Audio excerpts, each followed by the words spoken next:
Assalamualaikum warahmatullahi wabarakatuh. Waalaikumsalam warahmatullahi wabarakatuh. Saya Edi Setiawan. Saya Hanifudin.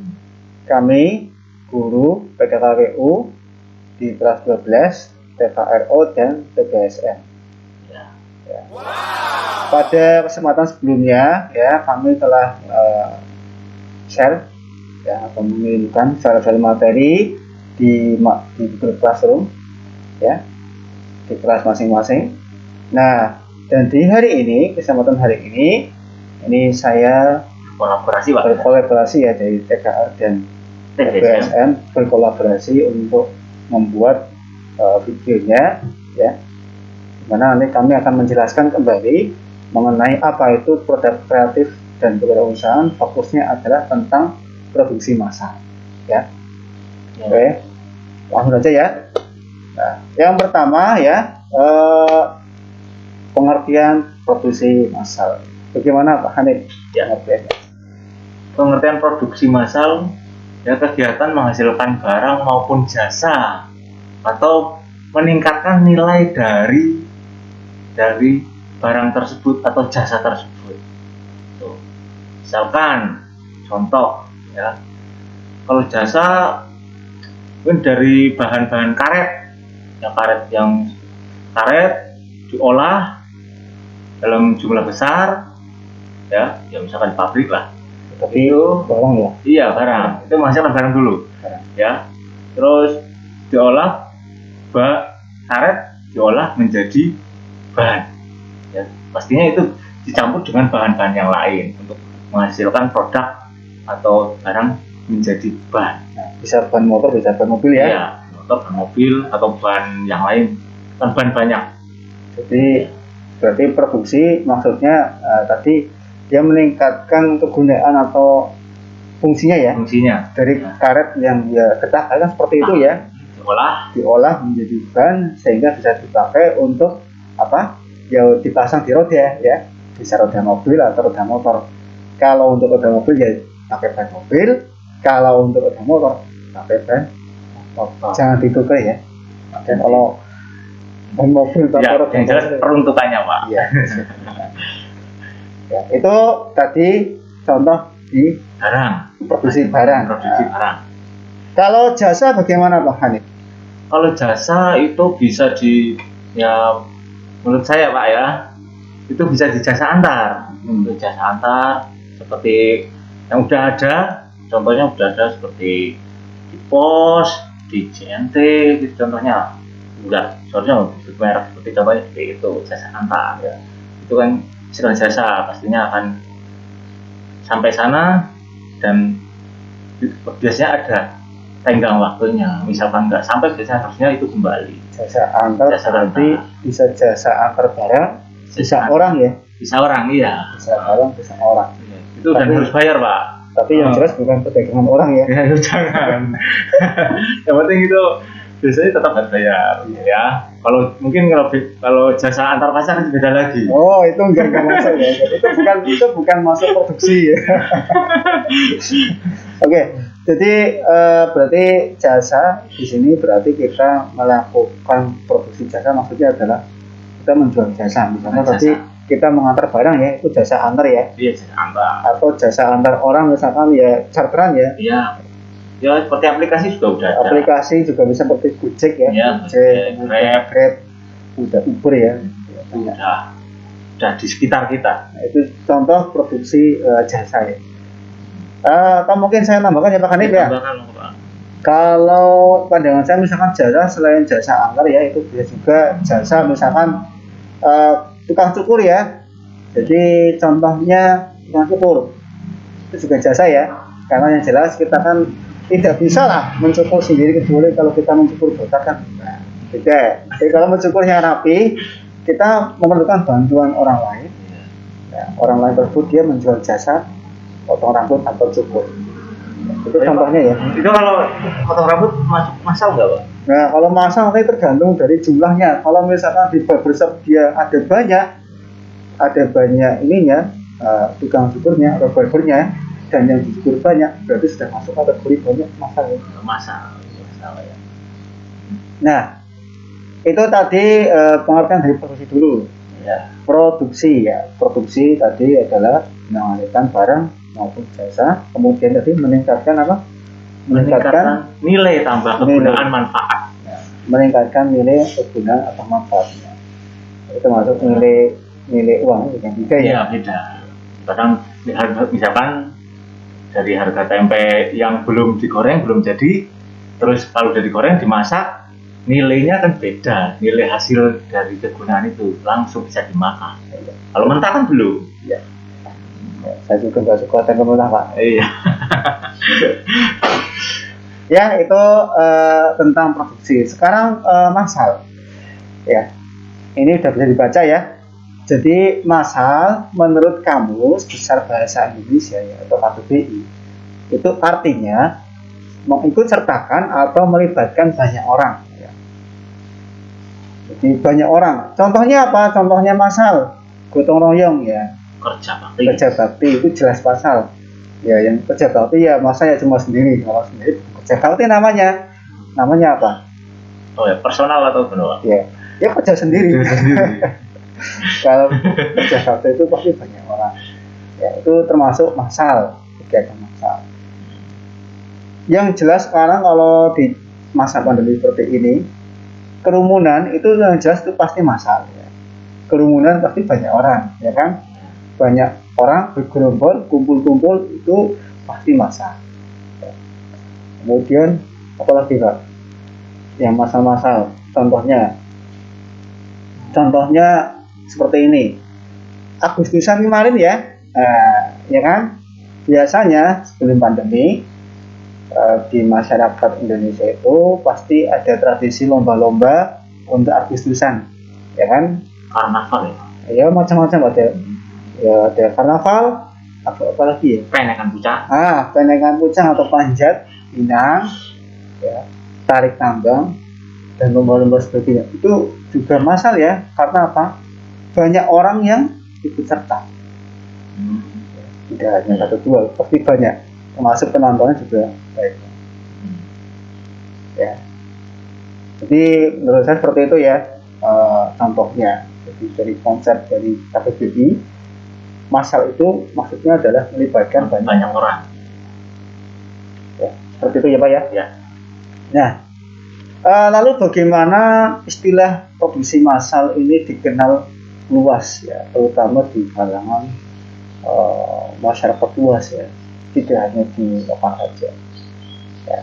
Oke, ini contohnya ya, yang saya tuliskan ini sesuai dengan data.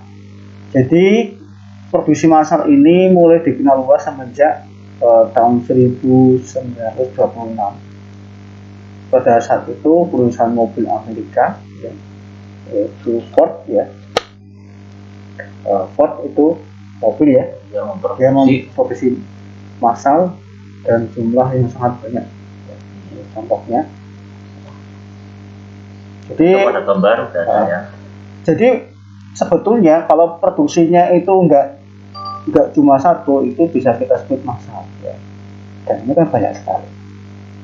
Kalau misalkan cuma 5 Pak, itu masuk massal enggak ya? Kalau 5 belum ya, masih hitungan. Jadi massal dalam arti yang kita produksi ini banyak sekali ya, ini banyak sekali kan, bisa dihitung aja ya. Dari depan sampai belakang ini banyak sekali, melibatkan banyak orang jelas ya, dan yang diproduksi itu juga pastinya menggunakan alat-alat ya kan. Beda kalau kita memproduksi, misalkan kita membuat mobil tidak dibuat massal, misalkan kita membuat 1-2 mobil ya, kan kita kan tidak perlu melibatkan banyak orang ya, cukup mungkin 2-3 orang ya, mungkin bisa sampai 10 sampai finish ya. Iya, tapi kalau misalkan dia ahli mungkin bisa sendiri ya. Oh iya, bisa sendiri. Jadi misalkan bahannya dia udah beli, barangnya udah beli, mungkin tinggal merakit sendiri ya. Itu bukan produksi massal kalau mau jalan sendiri. Kalau mau produksi massal itu pasti banyak orang yang terlibat. Ini contohnya ya. Ini contohnya yang pada saat itu terkenal itu adalah Ford ya. Mobil tahun tua ya. Tahun 1926 ya. Orang-orang tertentu pada zamannya yang bisa mempunyai ini. Ya pada zaman itu yang jelas ya sekelas pejabat ya bisa beli, tapi kalau rakyat biasa ya nggak bisa. Itu rodanya masih seperti dokar, Pak. Nah ya memang ini roda di masa itu seperti itu ya, roda mobilnya ya seperti roda motor lah. Iya. Oke, kita lanjut ke ciri-cirinya. Tadi sudah sedikit kita bahas sebetulnya Pak tentang Ya. ciri-cirinya ya. Saya sudah menyinggung-nyinggung di depan. Apa tadi yang kita singgung?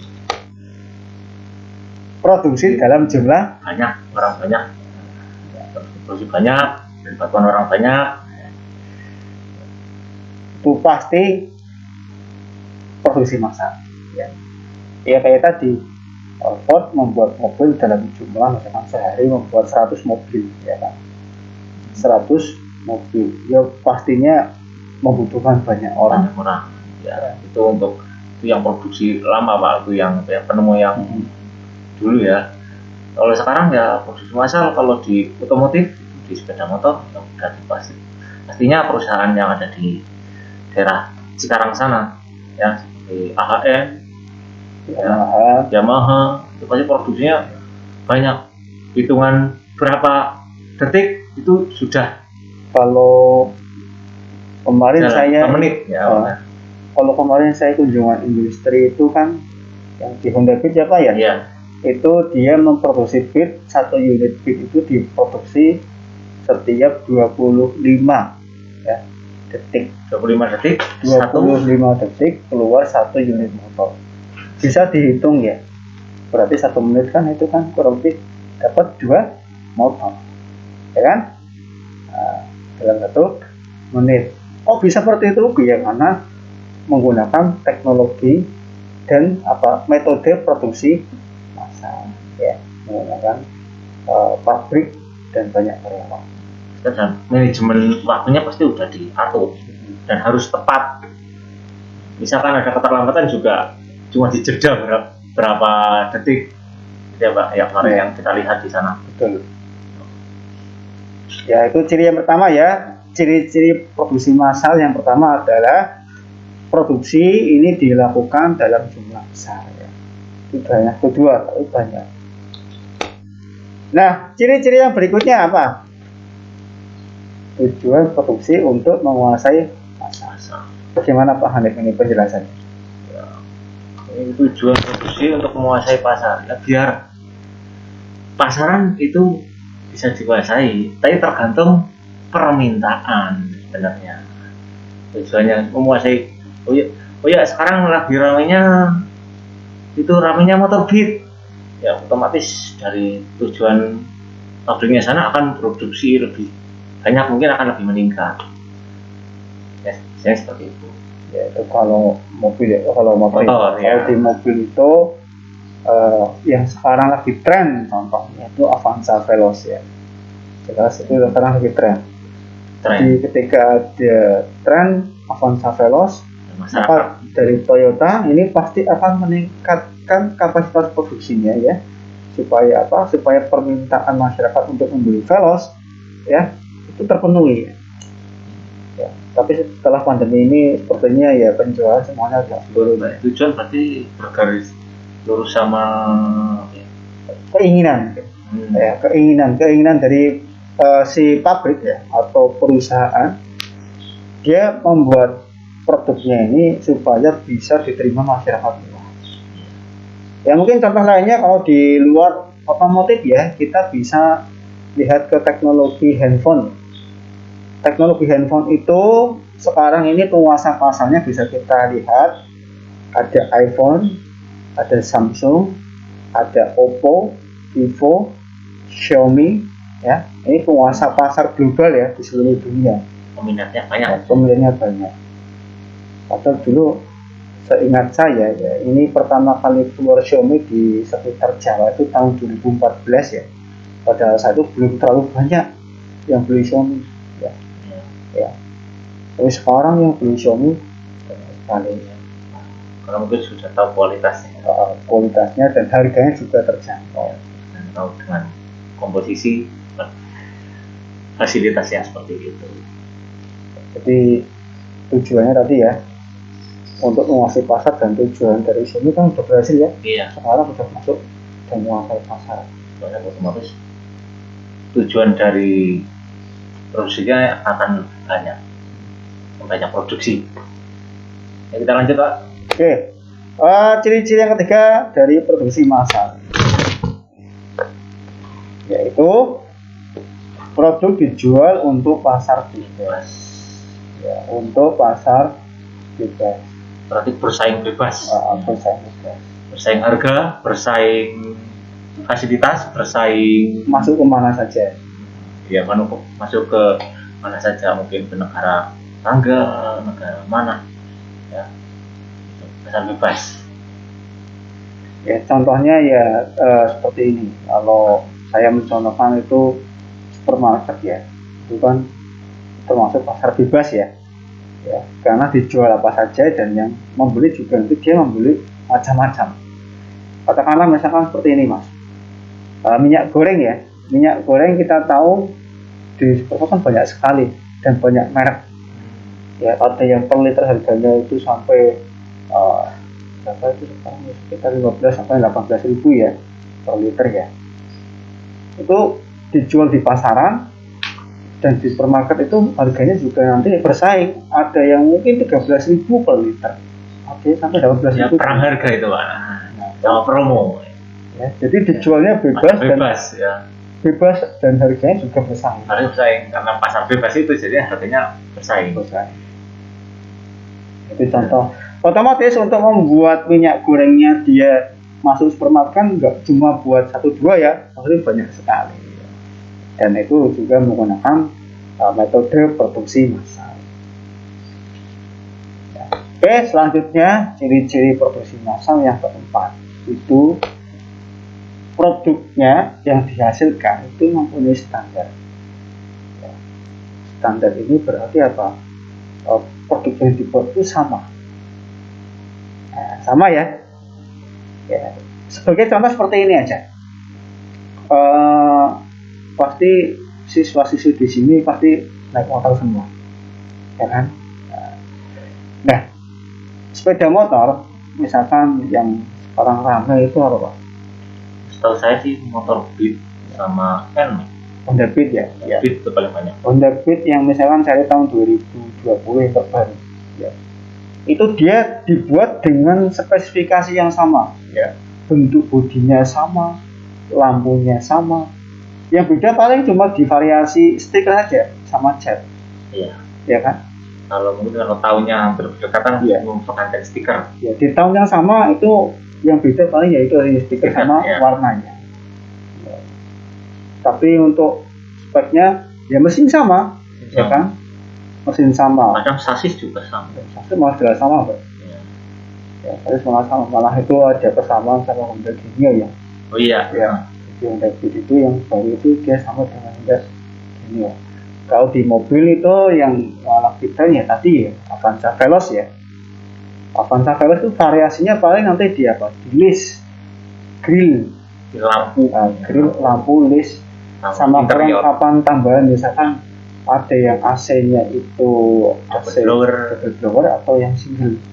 Terus variasi lagi yang berikutnya itu ada yang pakai ABS, ada yang tidak pakai ABS. Kemudian ada lagi variasi airbag juga ya. Di airbag juga. Ada yang pakai, ada yang tidak pakai. Itu contoh variasi di mobilnya. Tapi secara standarnya, maksudnya secara bentuknya sama. Tinggi rodanya sama, ukuran remnya sama. Mempunyai standar ya. Standar yang digunakan standar minimal atau standar produksi iya. itu. Ya contoh ke HP aja ya yang mungkin anak-anak semuanya pasti menggunakan HP ya. Katakanlah HP yang sekarang lagi tren itu apa ya Pak? Misalkan Vivo lumayan. Vivo kan lagi ngetren ya. Misalkan kita ambil satu jenis aja ya. Yang saya paham itu yang Xiaomi ya. Saya mengalami Xiaomi. Misalkan kalau anak-anak beli yang tipe Xiaomi Note 9 ya, pasti ya jelas bentuknya sama, bentuknya sama, paling pembedanya cuma dicat ya, dicat ya, jadi warnanya nanti artinya seperti rose gold itu ya, terus ada yang warna pearl atau warna agak putih, jadi vari di situ. Tapi bentuknya sama, teknologi kameranya sama, ya, itu adalah standarnya, speknya ya. spesifikasi Itu contoh atau ciri-ciri dari produksi massal, mempunyai kesamaan bentuk atau standar dan spesifikasi juga ya. Ya, seperti itu. Sekarang ciri-ciri produksi massal yang terakhir yaitu mempunyai persediaan untuk memenuhi permintaan konsumen. Bagaimana ini Pak Kanit penjelasannya? Mempunyai persediaan, dia berarti punya stok untuk permintaan pasar. Sekarang yang dilaris itu produksi apa? Misalkan tadi udah disampaikan di tujuan ya, itu permintaannya masyarakatnya lebih banyak, otomatis harusnya dari pihak produksi massal itu sudah punya stoknya untuk dikirimkan ya. Saya kebutuhan tergantung stok dari spare partnya, dari kendaraan itu, ataupun pokoknya intinya mempunyai stok lah ya, sesuai permintaan. Kalau misalkan kehabisan, nanti dari produksi massal itu ya otomatis keteteran, dan akan, kalau misalkan telat, masyarakat nanti bisa kecewa dan kurang percaya. Jadi akibatnya bisa menurunkan produksi, bisa sampai ke situ Pak, menurut saya. Berarti kalau produksi massal itu dia mempunyai stok cadangan ya, iya, punya gudang misalnya. Punya gudang. Ya katakanlah misalkan produksi yang misalkan yang nggak begitu laris ya, misalkan TV ya. Iya. TV kan tidak selaris seperti handphone atau motor ya. Ya misalkan ada seri TV tertentu ya, seri 24 inci. Kemudian pada saat itu masyarakat itu dia peminatnya masih sedikit. Nah ini pabrik dia membuatnya masih dilebihkan untuk apa? Untuk masuk gudang. Ya, untuk masuk gudang atau stok. Jadi ketika sewaktu-waktu ada permintaan dari masyarakat, stok produksi yang jumlah juga sedikit ini nanti dikeluarkan. Ya. Jadi semacam itu ya Pak Halil ya, mungkin ya. Tiba-tiba membludak tuh. Contohnya seperti ini. Masker dulu. Masker. Iya kan? Dulu kan masker nggak terlalu kan. Terus tiba-tiba karena pandemi permintaan pasar membludak, harganya juga naik beludak juga. Nah, gitu. Ya, dulu yang paling cuma berapa harganya jadi berapa ya. Iya, tapi sekarang karena sudah produksinya sudah memenuhi permintaan pasar, ya akhirnya harganya turun. Ya, itu prinsip ekonomi ya. Jadi kalau permintaannya banyak, harganya naik. Harganya naik, ya, karena stoknya sedikit. Iya, karena stok sedikit itu permintaan pun ya. Iya. Itu ciri-ciri yang ke-5. Ada lagi nggak Pak? Oh, udah 5 aja nih. Ya, saya rasa itu 5 cukup. Cuma 5 aja ya. Cuma 5 ya ini ya. Yang pertama ini produksi dalam jumlah besar. Yang kedua tujuannya produksi ini untuk menguasai pasar. Kemudian produknya dijual di pasar bebas. Ya. Yang keempat, produk yang dihasilkan ini mempunyai standar atau bentuk yang sama, ukuran yang sama, spesifikasi yang sama. Ya. Ini mempunyai standar. Kemudian yang kelima, mempunyai persediaan untuk memenuhi permintaan pasar. Ya, mempunyai stok ya. Seperti itu untuk ciri-cirinya. Ya, lanjut bagaimana? Kita lanjut aja Pak. Lanjut ke bagian berikutnya, yaitu kelebihan produksi massal. Ya. Kelebihan yang pertama adalah apa? Hemat biaya produksi. Hemat biaya produksi. Ini bagaimana penjelasannya Pak Ane? Ya, otomatis kalau produksi massal karena banyak, otomatis dari bahan lebih efisien, itu pastinya produksinya biayanya lebih hemat karena posisinya banyak, menghasilkan barang banyak. Soalnya. Ya. Itu pendapat saya Pak. Jadi kalau menurut Pak Hanif ini semakin banyak yang diproduksi maka biaya semakin murah. Iya. Ya, masuk akal juga sebetulnya. Misalkan Hemat waktu, hemat tenaga, hemat bahan, dan menghasilkan produksi yang lebih banyak. Ya. Otomatis untungnya lebih banyak. Ya betul. Kalau laris, gitu. Ya contohnya aja pabrik-pabrik ini yang membuat makan ringan snack kan selalu dijual di pasaran ya, snack, kopi dan lain sebagainya ya. Iya. Sabun. Ya. Contohnya sabun aja ya. Sabun yang kita gunakan ini kan sekarang bermacam-macam merek ya, ada Lebo, ada Nuvo, ada Dove dan lain sebagainya. Itu contoh merek-mereknya. Kalau kita membuat sabun satu saja, itu harganya pasti lebih mahal. Ya, misalkan sabun Lebo itu harganya sekarang sekitar 2.500 mas ya. Yang kecil itu ya, yang kotak itu sekitar 2.500. Kalau kita buat sendiri, kita nggak bisa harga segitu dapat sabun. Ya, misalkan cuma 100 saja, satu. Iya, satu aja cukup semuanya. Jadi kita membuat sabun satu aja itu pasti lebih dari 5.000.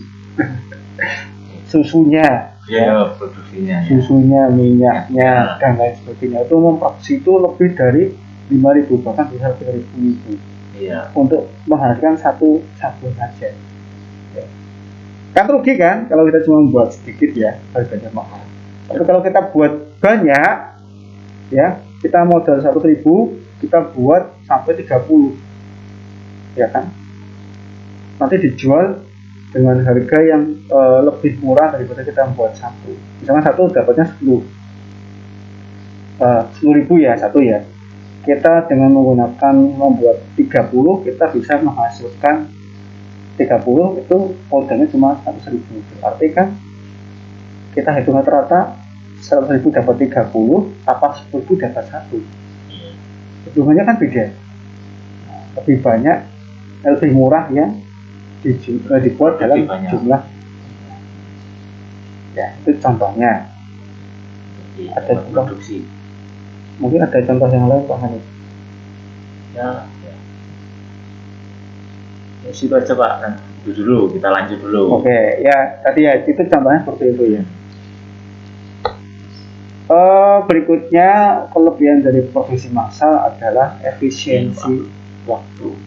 Efisien waktu dan menghasilkan banyak barang ataupun jasa. Otomatis. Jadi targetkan.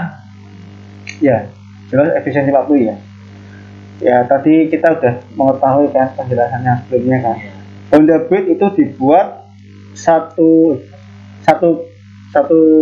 unit motor itu dihasilkan selama 25 detik. Berarti kita satu hari kan bisa menghasilkan banyak sekali, ya kan? Karena apa? Karena produksi massal. Jadi dengan waktu yang terbatas kita bisa menghasilkan barang yang banyak. Ya. 1 detik dapat 1 unit itu dihasilkan selama 25 detik. Ya. Berarti 1 menit itu kan 60 detik ya. Iya. 1 menit berarti dapat 2 motor. Ya kan? Kan efisien. Nah, coba kalau kita buat sendiri atau buatnya nggak banyak ya. 1 motor itu berapa hari ya? Bisa 2 hari kita rakit sendiri ya. Iya. 2 hari. Ya kan? Nah, itu kelebihannya produksi massal. Waktunya lebih efisien. Berikutnya adalah keakuratan tinggi. Ini bagaimana Pak Hanif maksudnya keakuratan tinggi? Keakuratan berarti kepresisian ya Pak ya. Presisian dari hasil produksi itu, karena jumlahnya banyak ya, biasanya kan yang namanya jumlah banyak itu berjejer-jejer kayak line-nya itu, dan dari orang 1 ke orang 2 ke orang 3 otomatis kan teliti sampai akhir. Itu di akhir sebelum dibungkus itu biasanya ada namanya yang bagian ngecek kualitas. Nah, ngecek keakuratannya udah bener atau belum, udah hasil produksinya udah sesuai dengan pasaran atau belum. akuratannya. Itu karena produksi tinggi, karena akurasi tinggi karena apa ya, jumlah orangnya banyak yang melihat kan sebenarnya. Misalkan udah reject dari misalkan satu line itu 10 orang dan sampai di ketiga itu udah kelihatan reject, biasanya nanti dari 4-5 pemasangannya itu kurang benar, bermasalah, dan pada akhirnya itu barang reject, nggak dipasarkan lagi. Otomatis nanti pada akhir pengecekan itu diperhatiin lagi, biasanya seperti itu kalau barang reject. Kan ada kadang ada bagian yang diproduksi itu bagian terakhir itu ngetes ataupun mengecek barang yang dihasilkan Ya, menurut pandangan saya dan penglihatan saya, Pak. Gitu. ya betul, betul. Jadi memang produksi massal ini dia mempunyai kelebihan akurasi tinggi atau presisi ya tadi ya, presisi. Bisa jadi kita lihat contohnya yang sepele aja ya, ban yang diproduksi oleh pabrik, kalau kita buat manual kan kita nggak bisa, ya kan, dengan bentuk yang sama, ukuran yang sama ya, kita nggak bisa membuat yang sama persis. Karena apa? Kalau di pabrik itu selain ada banyak orang juga menggunakan mesin, ya kan, menggunakan mesin. Nah, mesin ini bisa memproduksi barang dengan bentuk yang sama. Itu kelebihan mesin. Ya, bukan cetaknya ya. Mesin ini yang mengolah ya mesin tadi, tapi yang mengatur mesin itu adalah manusianya. Jadi kita manusianya itu yang mengatur atau mengontrol mesinnya, sehingga nanti bisa menghasilkan barang dengan tingkat akurasi atau kesamaan yang tinggi. Ya, yuk coba bayangin aja ya, kamu beli HP Xiaomi tipe misalkan tipe Note 9, ada yang panjangnya selisih 1 mili aja, kamu sama teman kamu dijajarkan HP-nya kok gede panjangnya, kan kamu kan kecewa ya.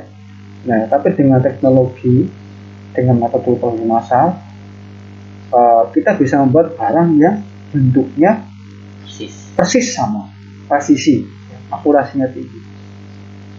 Ya, itu kelebihannya di produksi massal yang ketiga, lebih presisi dan akurat. Yang berikutnya, kelebihan dari produksi massal ini adalah resiko kesalahan kecil ya. Bagaimana maksudnya? Maksudnya seperti ini. Jadi kalau kita di produksi massal, kita membuat produk barang ya, karena kita dibantu dengan mesin-mesin, selain tadi presisi, itu juga kita meminimalkan kesalahan-kesalahan. Contohnya seperti ini, Mas. Kalau mas-mas semuanya belajar membuat gerabah ya, gerabah dari tanah liat ya. Kalau jangan dulu kan orang Jawa kan masih menggunakan tanah liat ya. Ada periuk ya dari tanah liat, kemudian ada layar, kemudian ada air dari tanah liat. Kalau membuatnya dia masih belum pintar, kemudian tidak menggunakan mesin, menggunakan manual tanam, itu nanti ada resiko kesalahan, mungkin ada yang kepencet, nah, ya, ada yang kepencet, ada yang mungkin nanti tergores kuku kita, ya. Itu kesalahan-kesalahan kalau kita menggunakan proses produksi yang manual dan jumlahnya sedikit. Ya, tapi kalau menggunakan mesin dengan bantuan alat cetak, misalkan untuk memutarnya dia menggunakan pemutar kayak semacam piringan atau untuk membubut ya. Nah, kemudian untuk membuat alurnya itu tinggal digeser aja ujung-ujung dari tempat alurnya, nanti hasilnya bisa presisi, bisa lebih halus daripada kita membuat tangan puter-puternya merapikan aja Pak Wali. Ya, jadi kalau produksi massal itu resiko kesalahannya kecil. Kalau sampai terjadi kesalahan tapi juga bahaya Pak ya. Resiko untuk bentuk besar kecilnya dari satu barang itu ya, ataupun dari misalkan jasa ya, komunikasinya itu resikonya lebih kecil. Kan kalau di pabrik ada bahan cetaknya yang dipodo persis sama persis. Tapi tinggal perapiannya aja, misalkan ada satu yang sedikit. Atau mungkin biasanya kalau kesalahan kecil itu karena mungkin kurang bahan atau jadi legok, Ya, kemungkinan kesalahan kecil. Ya. Ya. Selanjutnya kelebihan produksi massal yang terakhir yaitu tingkat produksinya cepat. Ya. Cepat Jadi akeh. kita bisa mendapatkan banyak ya, dalam waktu yang jadinya hampir sama dengan yang efisiensi waktu ya. Iya. Hampir sama karena apa? Kalau kita memproduksi cepat, maka waktunya pasti efisien. Efisien dan menghasilkan banyak produk. Betul sekali. Ataupun jasa. Oke, sekarang kita lihat contohnya ini ya. Kelebihan produksi massal, contoh yang pertama ini adalah ini bagian painting di pabrik mobil. Pengecatan. Painting ya, pengecatan. Kalau di pabrik ya, paintingnya ini menggunakan robot ya. Jadi manusia ini hanya sebagai operator mesinnya saja. Kita mengatur mesinnya, kemudian yang bekerja ini adalah robot. Dengan bantuan robot, kita bisa mengatur lebih mudah daripada kita menggunakan metode manual. Karena misalkan saya dan Pak Hanik pencet ya, itu bisa jadi tangan kita berbeda kan? Iya, hasil tembakannya. Hasil tembakannya berbeda. Mungkin saya terlalu catnya terlalu tipis ya mungkin, atau bisa terlalu tebal, harus sebaliknya. Tapi kalau dengan mesin, kita bisa ngeset tekanan yang sama, jumlah bahan baku yang sama, penggeseran pengecatannya waktunya sama, sehingga hasilnya juga rata pada saat itu.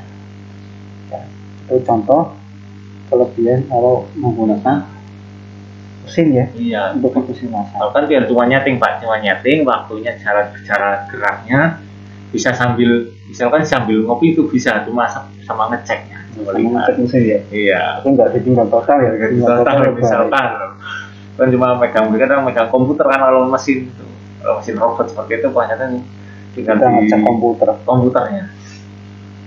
Nah, contoh berikutnya ini di produksi motor. Ini contohnya motor bebek ya. Ya, ini ada yang tahu enggak ini motor apa? Ini motor bebek yang dari Honda ya. Ini Supra ya. 150. Ini di bagian akhir ya. Ini sudah di bagian akhir. Jadi kalau di produksi massal ya, setiap orang dia mempunyai tugasnya masing-masing. Kalau dia tugasnya masang jok ya masang jok, Mas. Yang lampu ya masang lampu ya masang lampu. Tapi kelebihannya kan jadi lebih cepat ya. Lebih cepat, hitungannya detik. Satu orang berapa detik? Jadi misalkan saya bagian masang roda selesai, kemudian langsung geser ke depan, Pak Hani langsung mengerjakan masang joknya. Iya. Kan lebih cepat. Coba kalau kita mengerjakannya satu motor kerjakan berdua kan nggak bisa. Oh itu target waktu, harus efisien waktu, harus target. Tapi berapa detik kan udah geser lainnya. Jadi yang geser ini bukan orangnya ya, tapi ini motornya ya. Jadi dia motornya dipasang di conveyor, di atas conveyor bisa berjalan. Sekian detik dia akan maju. Iya. Dan jangan sampai ketinggalan. Jadi katakanlah 20 detik itu maksimalnya. Iya. Jadi kita mengerjakan tidak 20 detik kita langsung jok. Iya. Ya Pak ya. Harus sudah kepasang. Ya. Jadi harus cepat ya. Makanya produksi massal ini pasti membutuhkan banyak tenaga kerja. Ya, itu contoh-contohnya untuk kelebihan dari produksi massal. Yang namanya kelebihan pasti ada kekurangan. Nah, itu jelas itu. Ada kelebihan pasti ada kekurangan. Nah, lalu bagaimana kekurangan dari produksi massal? Yang pertama, ya produksinya kaku atau monoton. Ya, seperti itu terus ya. Kayak tadi, yang bagian masang jok terus. Yang masang jok terus panjang hayatnya sampai habis kontrak. Misalkan dia kerjanya itu dari shiftnya jam 7 sampai jam 4 sore ya. Dari jam 7 sampai jam 4 sore masang jok terus. Setiap hari atau setiap hari Senin sampai hari Sabtu minggu libur. Senin sampai hari Sabtu jam 7 sampai jam 4 sore masang jok terus. Itu lagi di motor ya. Kamu kalau di mobil Dari jam 7 sampai jam 4 sore pekerjaannya cuma masang pintu, ambil pintu, tempelkan kunci, ambil pintu, tempelkan kunci. Mungkin nanti yang bawa dari pihak mesin ataupun dari line selanjutnya. Jadi pekerjaannya cuma itu saja. Monoton. Tapi target waktu. Cuma ya kalau tadi lebih cepat. Berikutnya lagi kekurangannya variasi produk kurang beragam. Ya contohnya kayak tadi. Kalau kita membuat dalam satu waktu, kita membuat Xiaomi misalkan tipe 09 ya misalkan ya. Ya 09 nya ya harus sama. Pada saat itu kita membuat yang spek RAM-nya 4 GB ya tipe 4 GB terus selama waktu itu. Jadi nggak bisa mas satu hari ya nanti mengerjakan 4 GB sama 6 GB itu nggak bisa. Itu beda line pak. Itu beda line ya. Pasti dikerjakan beda line atau beda ruang atau beda ruang. Jadi sama-sama Xiaomi bagian ruangan A atau line A itu mengerjakan yang tipe RAM-nya 6 GB, yang lain B itu mengerjakan 4 GB. Nggak bisa dicampur-campur. Satu line mengerjakan 4 sama 6 GB. Itu nggak bisa. Ya, nanti maut, nanti bisa terjadi trouble. Masa bukan di situ sebetulnya, di penjualan. Penjualannya ya. Nanti yang bagian mau menjual bingung, bisa ketukar. Kita masukinnya bisa ketukar. Dia masukin RAM-nya ya pak ya. Masukin HP-nya ke Facebooknya masukin. Oh Facebooknya juga ya. Kan? Itu bisa ketukar. Jadi kita buat 46 sama 6, yang namanya manusia bisa ada human error. Makanya pada saat membuat produk pasti tipenya sama. Ya. Kalau kita membuat tipe yang berbeda, bisa diakali dengan cara membuat pabrik yang baru atau ruang yang berbeda. Ya, seperti itu. Nah, ini yang jelas ya, yang jelas paling susah untuk dilakukan oleh orang biasa. Produksi massal ini dilakukan oleh perusahaan, ya, perusahaan. Kalau kita kelas kecil juga bisa, tetapi kita juga harus menyiapkan modal yang banyak, ya kan? Kenapa?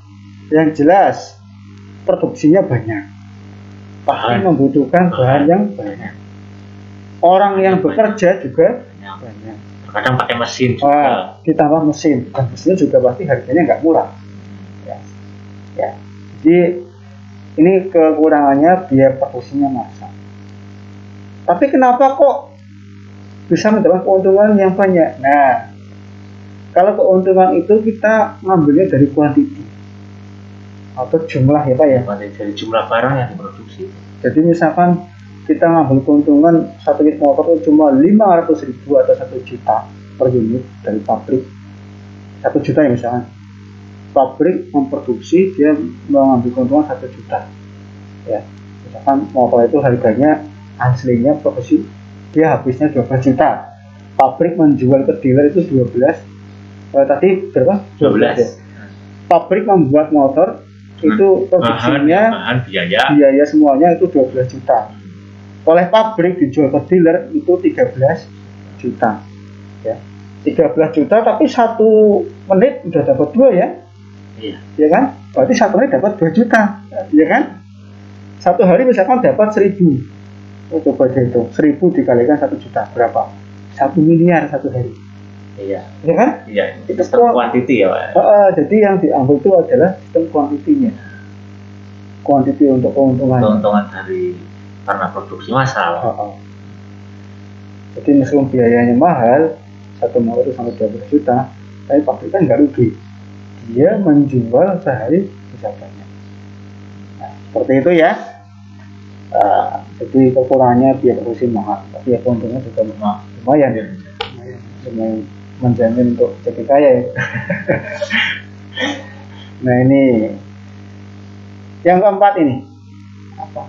Kekurangan yang keempat apa Pak? Ada jaminan. Itu bagaimana maksudnya tidak ada jaminan? Perusahaan harus memperhatikan permintaan pasar, ya. Tetapi tidak ada jaminan bahwa produk tersebut akan laris di pasaran. So, udah produksi banyak, belum tentu nanti laris. Masyarakat ini mau tertarik ya. Tertarik. Ini itu jadi ruginya di situ. Ya contoh saja dulu Nokia membuat HP dengan Windows ya. Dengan Windows ya. Ya sebelum itu karena belum Android ya. Waktu itu sudah ada Android.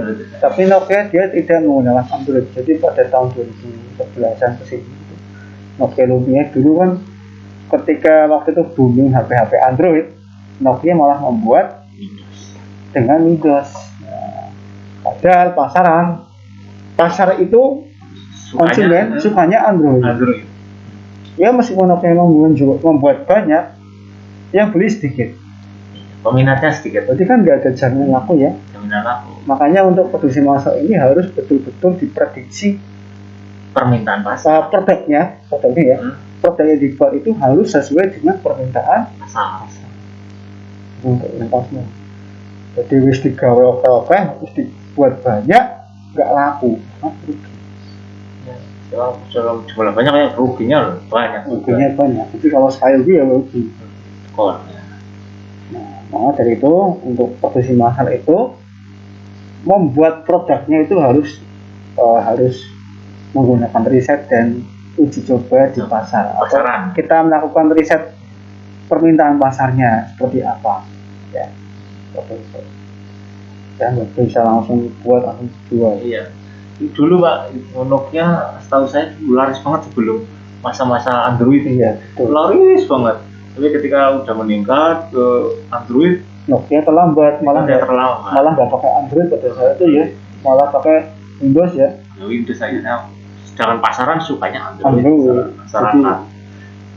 Ya di situ titik ruginya ya. Ya titik ruginya. Dulu laris luar biasa yang namanya HP Nokia. Ya dari tahun 90-an, 80-an malah. Nokia 80 sudah ada ya. 80-an, 90-an sampai tahun 2000-an Nokia itu masa-masa jayanya. Ya, mungkin siswa di sini ya nggak mengalami karena ini udah kelahiran tahun 2000. Ya generasi Z mungkin udah tahun 2004 ya mungkin ya siswa di sini ya. Masih kenal analog nggak Pak itu kira-kira? Ya kalau zamannya Nokia berarti mereka masih mungkin 6 tahunan ya. 6 tahun belum megang HP ya? Iya 6 tahun ya belum begitu memahami lah. Ya seperti itu ya kekurangan dari produksi massal. Ya, ada 4 ya, intinya ada 4. Yang pertama ada apa? Produksi sangat kaku, variasi produk kurang beragam, alias ajeb sama semuanya. Terus 3 biaya produksi mahal, terus tidak ada jaminan payu di pasaran, laku di pasaran. Ya, itu kekurangan dari produksi massal. Ada tambahan nggak Pak Hanu? Kayaknya belum ya. Mari kita lanjut lagi. Oke, kita lanjut. Nah, sudah terima kasih. Kita habis. Ya. Sampai di bagian akhir ya.